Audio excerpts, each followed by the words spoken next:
sér krummi efter stjäl. Etnig binde gokken vel, flöj ur fjalla gjóðu, flöj ur fjalla gjóðu.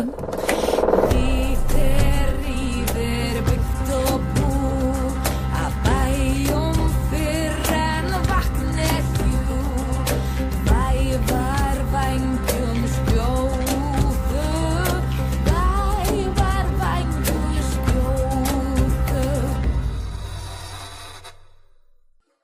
Hair.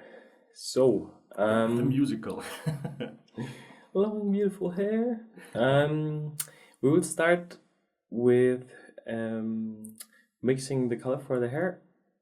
As I mentioned earlier, one reason why I used Rucksack 10 for the highlight is because we will use that as one of the base tones for the hair. And you can see on the palette, I rearranged the palette. I will add quite a bit of the Rucksack 10 here, a little bit of black.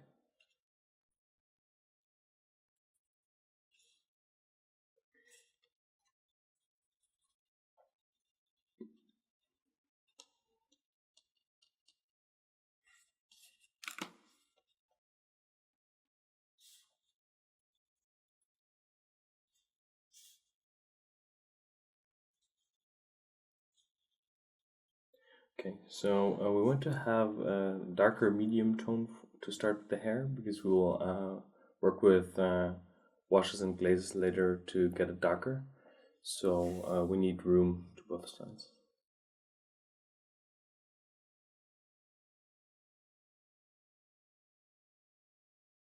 Now here's something that not too long ago you said you don't like that much. Yeah. Why is that? One thing with hair is that there's no cheap trick to paint hair. It's just, if you want the hair to look nice, you just have to put some work in there. For a lot of other parts and miniatures, there are always some tricks to that things look fast, very nice. But yeah, with hair, it's not that easy.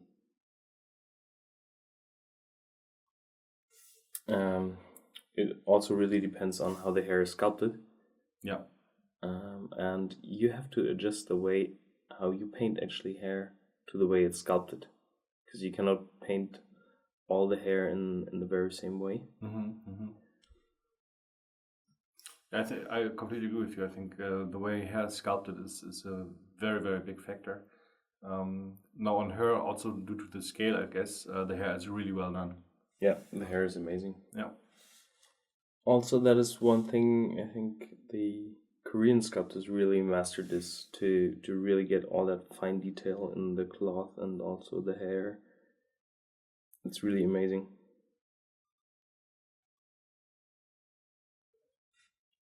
Yeah, I guess if you guys have never heard of Nuts Planet before, the name is a little misleading. They're not as nuts as it seems. But like anything they've done so far from a quality perspective is really, really, really well done. The sculpts are nice. The castings are amazing. There's almost like virtually no cleanup to do. So yeah, definitely check them out. It looks like you're kind of diluting the paint a little bit right now. Yeah, I'm diluting it a bit to the very top of the hair here, because I will definitely have a highlight there later. Yeah. I just wanted to point that out.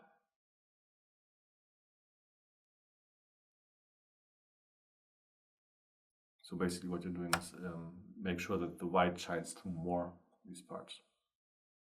Yeah, also I wasn't sure if I could make the whole blending in a time without leaving a border here, and I definitely don't want a hard border there.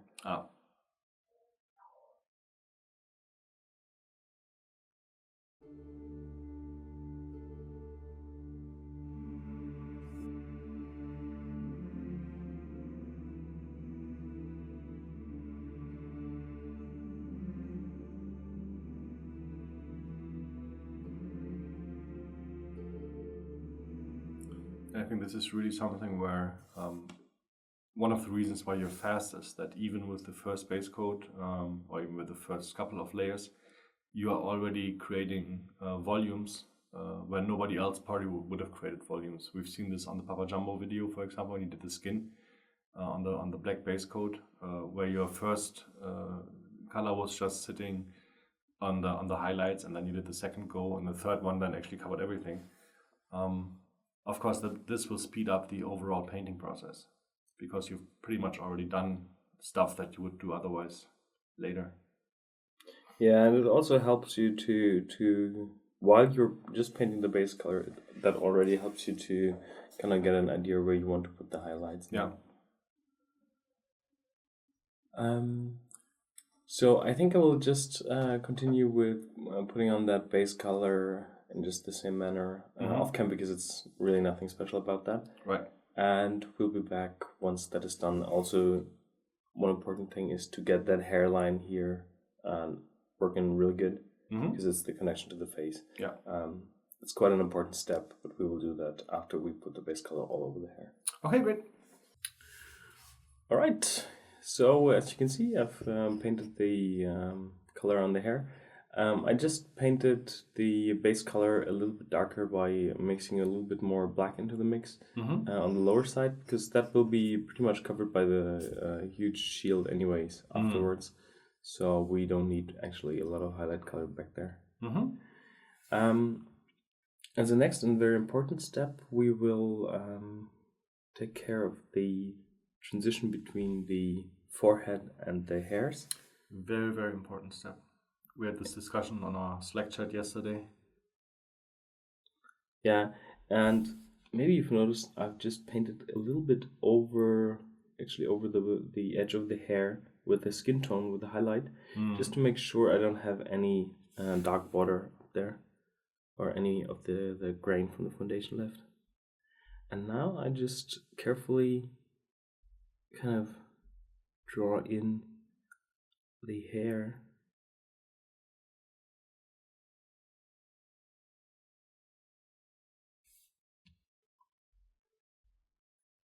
They're basically extending some of the natural and hair a little bit onto the skin. When I painted the base color, I just basically just draw a line to make it simple. Now I just have to pick out those single hairs.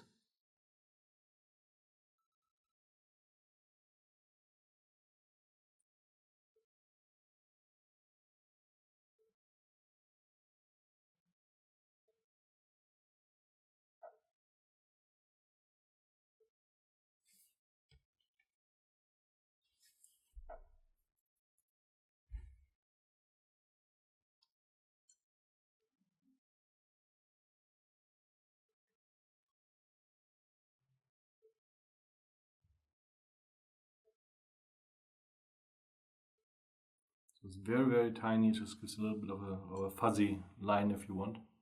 Yeah.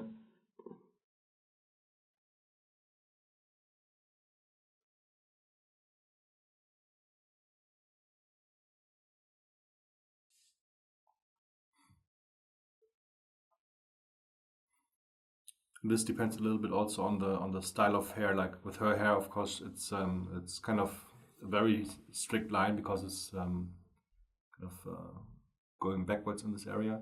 We've had other examples, for example, the random encounter dwarf with the beard, where you can actually go a little overboard and actually make it a little bigger into the face. It depends a little bit on the hairstyle and the sculpt, and also of the size on the size of the sculpt.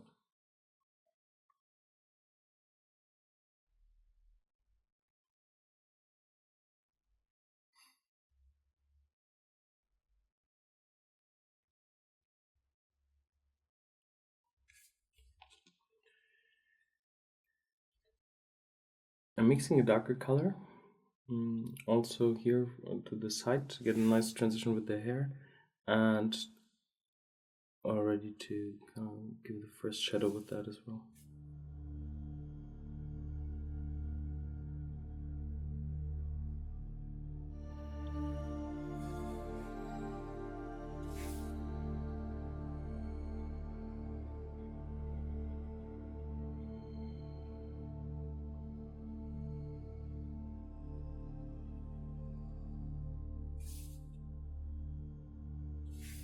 bit lighter things here.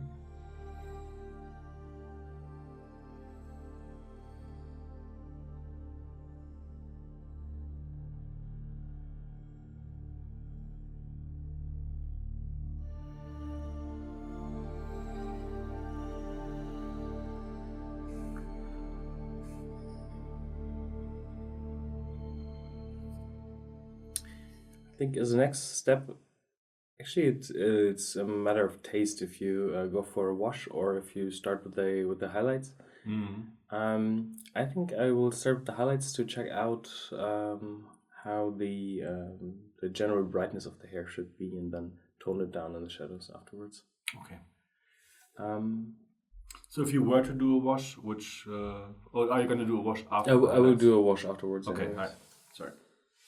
So I'm taking a little bit here of a lighter color from the side and mixing it with some white.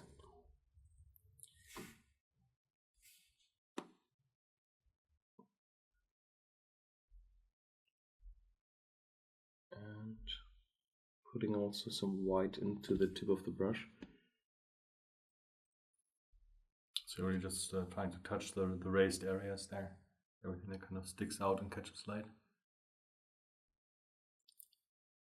Yeah, and also I try to work out a main highlight that goes across the hair here. Yeah, that's actually a very interesting part, is where to actually place this highlight on hair. It's not on top as you might usually think. It's more or less in kind of like a 45-degree angle if you want.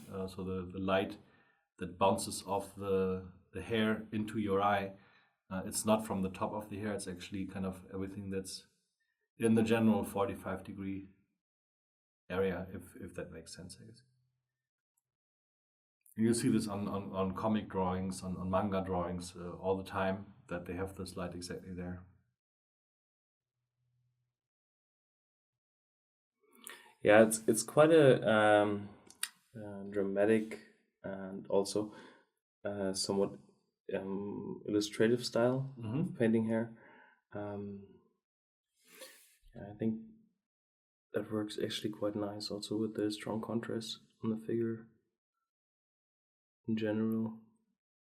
That kind of hair looks really nice.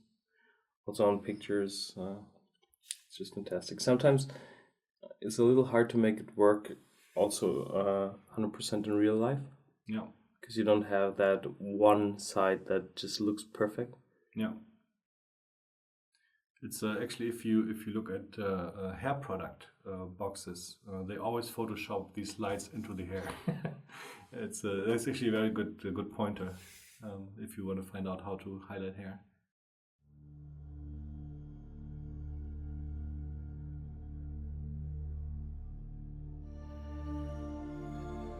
And the good thing to do it in this phase is you really haven't done much yet. You can put your highlights and see if they work for you.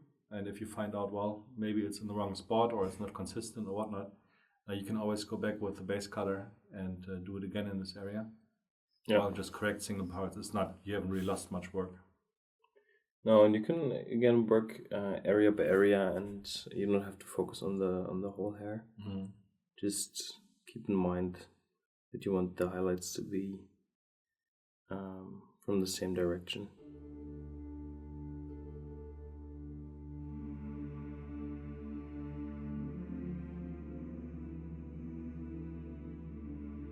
When Kirill painted the hair for the Highland Clansman,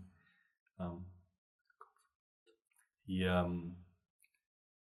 said that for him painting hair is a little bit like painting non-metallic metal, if it's sculpted very well. And on the Highland Clansman you can see he's got this kind of more kind of burly kind of hair, not as fine of course as she does. But it's actually quite interesting to think about it. And he basically took every single strain of hair and highlighted it individually. And he said the same thing. He said, well, hair is something you can't fake it. You have to work hard to get it right. Yeah. One important thing when you paint hair that should end up looking somewhat blonde, it's not really to go for a yellow, because that will just look too artificial. So starting with a beige or sand tone, or even with a brown, and then use more beige for the highlight, can work really nice. Painting hair is a little bit like a zen moment for painting Buddha, isn't it? Like a doop-de-doop, herp-de-derp.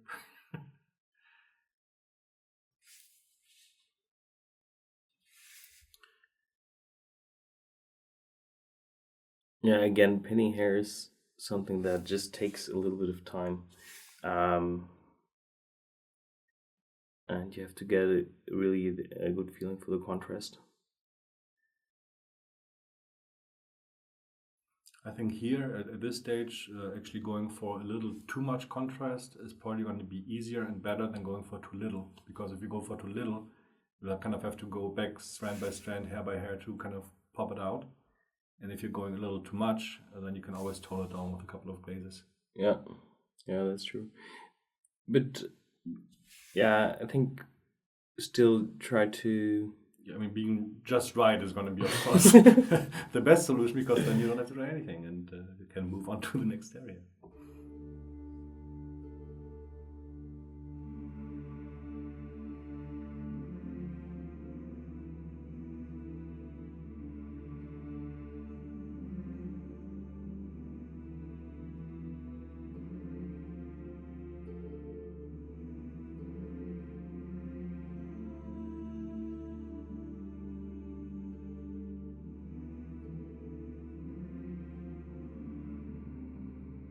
Looks a little bit like you're using kind of like a dirty loaded brush technique, that you're not too concerned about cleaning that brush, you're just adding more white, and then if you need it, a little bit back in the base color. Is that correct?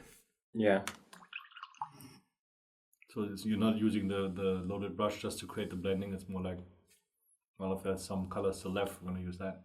The dirty loaded brush. I think actually that is how it developed. Too lazy to clean your brush, I see.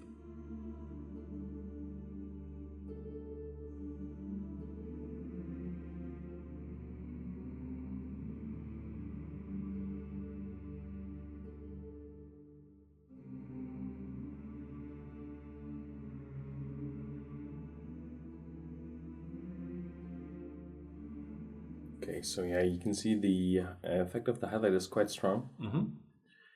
But it's not too strong. I think it's. No, I think it works just fine.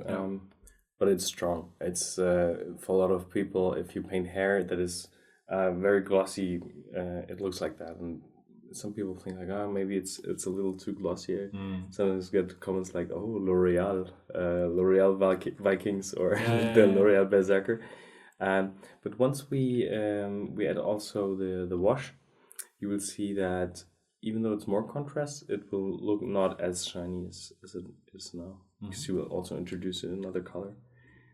I think I might just show the wash part here, and then I continue with the hair off cam, because it is just a bit.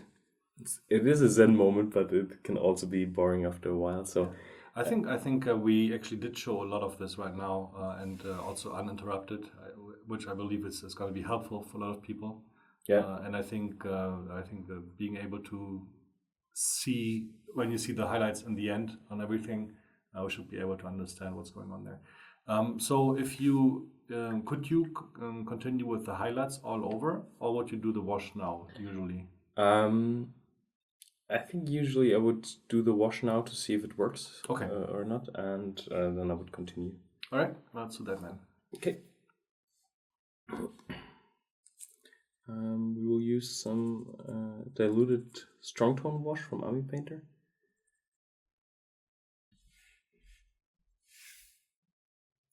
And place it here.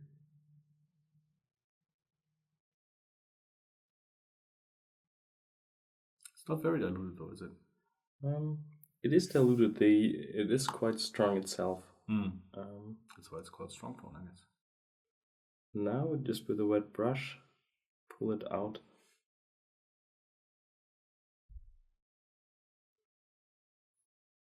Also notice where Ben placed this paint. It's more in the recesses. It's not on the top hairs. It's more in the areas between, if you want. Yeah, it's in the areas between and in the core shadow area here. Yeah.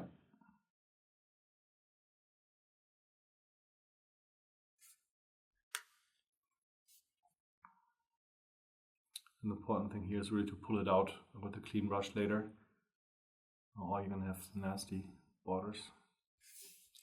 Yeah.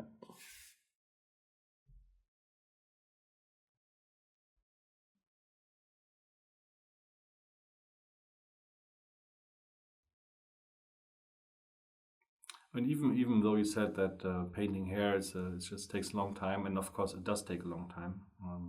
Probably going to spend as much time on the hair than you've spent on the face, if not more. But it's not really that hard either. It's not that slow either. I mean, you see after maybe 20 minutes or so, we already have a really nice result in this top area. And of course, there's more to come. But I think it's also very satisfying to see how this comes to life. Yeah. Here on this side, I will just take more of the wash because it's more in the shadow area.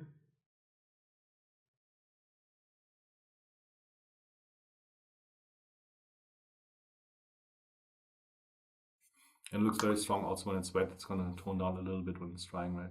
Yeah. Clean brush. Clean brush.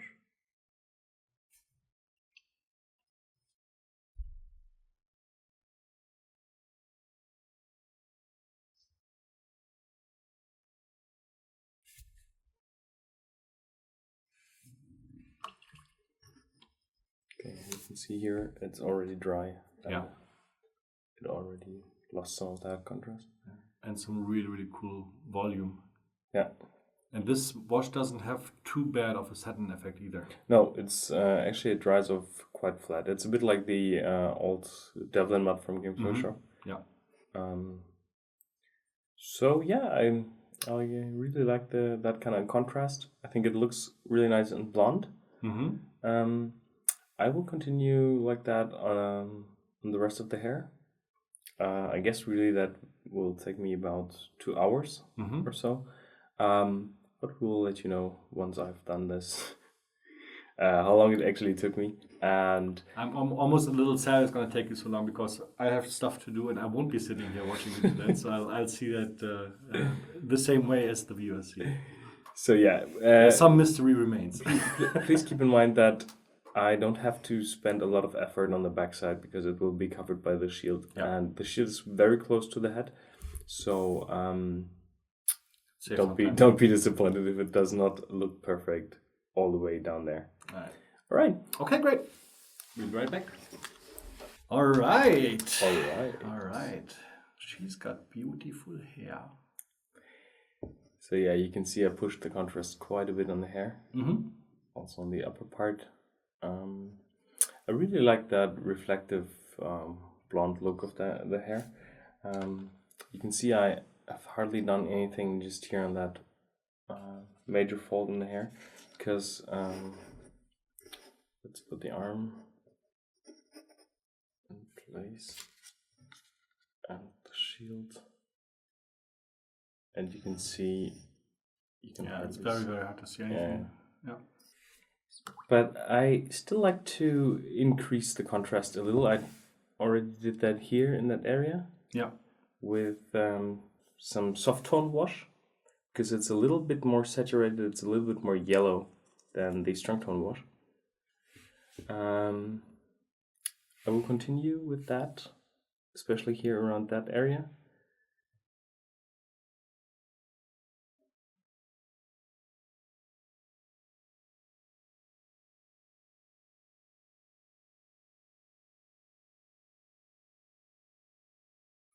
Yeah, and just as a summary, the work until this point was about 1.5 to 2 hours. Yeah. So you can see it is a lot of work. But Ben was in the moment. I saw him smile while painting hair on several occasions.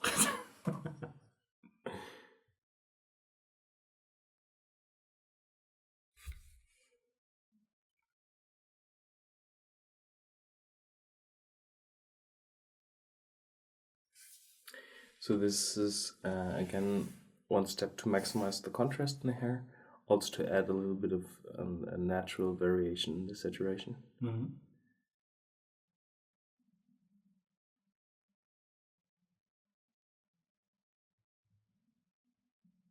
You said you're not going to use any yellow at all. Of course, the rucksack 10 already has a lot of yellow in it.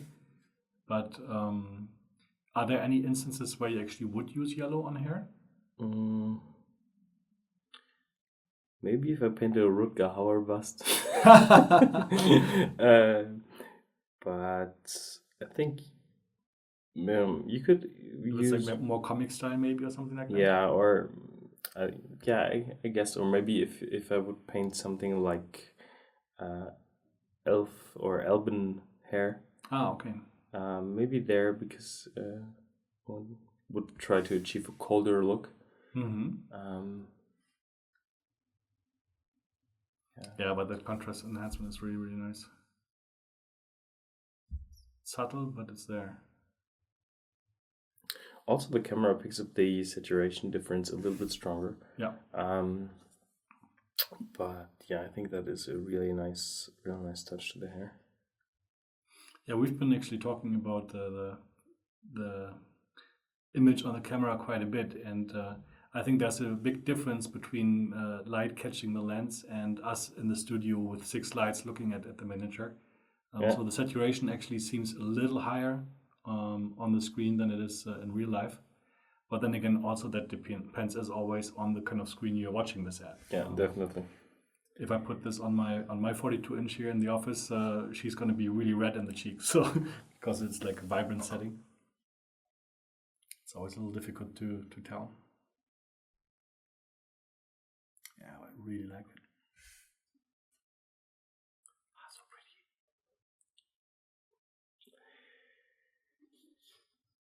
Also, one thing to mention, I've just put some dark color on the little chain thingy that she has in her hair. Mm-hmm.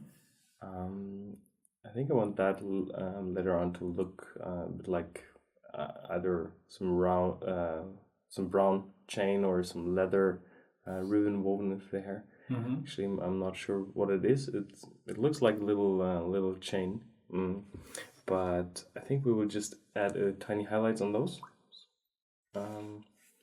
But we can do that as well later. Mm-hmm. But Are you going to do anything special with the color of that to add contrast? No. What are you going to do her clothing in? Is it all leather or is it leather and it will be cloth? two different kinds of leather. Lighter parts here, darker leather parts for the belt, and I want to be quite close to a picture that I have in mind. So I will pick out those elements here of the underlying cloth in a blue-green tone. You see that same garment as well here underneath. Yeah. So that will be picked out in a different color, but the rest will be quite natural, muted brown tones. Okay, cool. So what's your next step? Good question. Are you going to pick up more shadows for the contrast, or is that basically done now for the top? Yeah, I think maybe we will push the contrast just a tiny bit further. Also, to give it that definition it really needs, I will add some tank brown to the soft tone wash.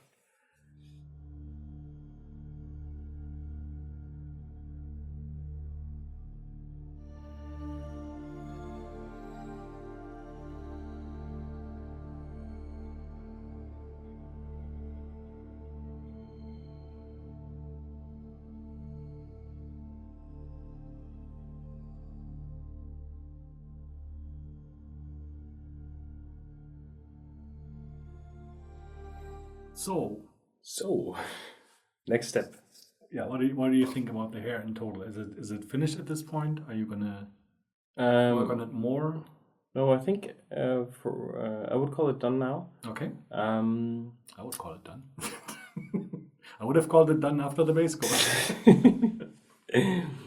So I think as a next step, I will just add the tiny highlights here on that chain thingy in the hair. But then the hair would be done. Mm-hmm. So actually, we could do that right away. Yeah. I will load the brush with a mixture of black and tank brown. That was the color that I've painted the base coat with. Mm-hmm. And add white to the tip. Loaded brush incoming.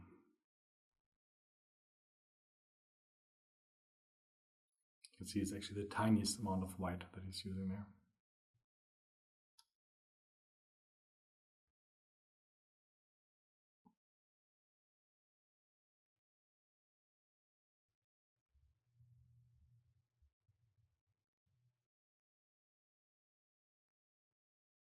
And the detail is actually very, very small, even on camera.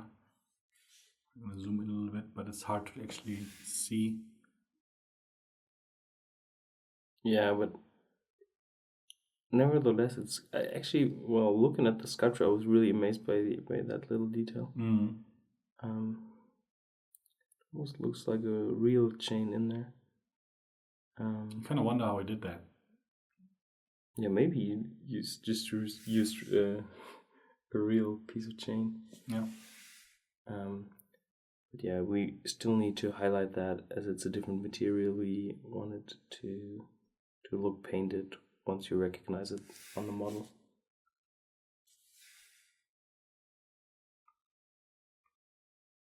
Yeah, the sculptor Jun-Sik Ahn doesn't have the word "sick" in his name for nothing. He's a sick sculptor.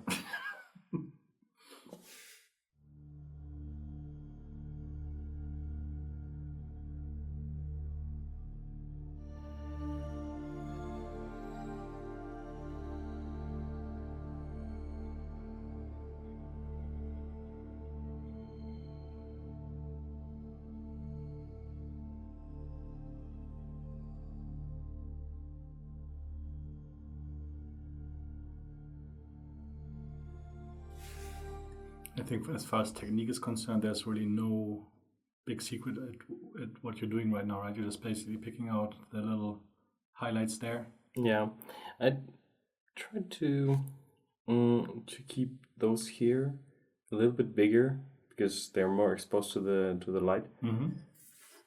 So you see a variation of size here. Yeah. I always love to paint these little elements also with quite a strong highlight there, because that will also give the sculpt a very detailed look in the end. If you have all those little sparkling lights showing the different elements.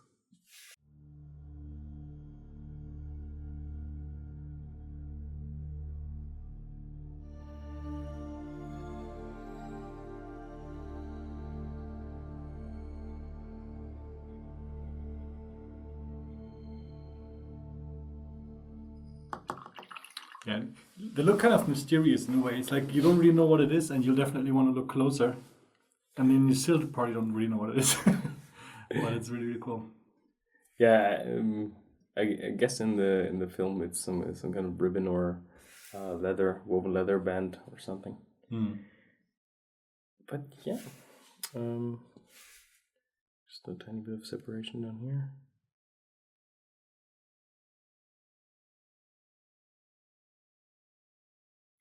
And I know from past projects that when everything is done, you always have a look at it again, and you might actually be picking out some highlights here, some shadows there. You can't really avoid that. Actually, it's quite a good moment at the end to just see if everything is right. I often just use the time on the way to in the subway to work or from work back home to check on the picture whether it needs some adjustment in a certain area, because then you don't have really the model in hand, but you can still judge a lot from the picture. Yeah. One of the things you guys, of course, don't see is that Ben takes work in progress pictures on his cell phone a lot. And he zooms in and looks at all of the different areas. Sometimes he says that he sees things on the picture that he then tries to find on the miniature as well, maybe like a little blemish here or something like that, because the cameras pick up the miniature a little different than your eye does. Yeah. Also, you see strong. Actually, you see changes in color a lot stronger, so you can see where you have to refine things or soft things out. And yeah, I'm really happy so far. Yeah, that's very surprising. No, she's beautiful so far. And I would say that at this stage, it doesn't really matter what you do with the rest. She's going to be awesome because the face and the hair, of course, is the main thing. Yeah, for her. I mean, it's still important that you finish everything. Of course. I mean, as well in the same finesse or in the same style and finish. For example, if you now paint everything and then ruin everything with a too much contrasted shield that is like the background for the bust, you could still ruin things from this point on. So there is it's a bit too early to cheer and say, yeah, we're done with a beautiful no bust. celebration yet. Yeah, but I think because it's one of the little color dots within the bust, as the next part we will paint the little cloth elements that we see here. Same see it there under the arms. All right, let me reset up the palette for that. Okay, and we'll move on to the next part. Okay, perfect. Nice.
Flöj ur fjallagjóðu, flöj ur fjallagjóðu.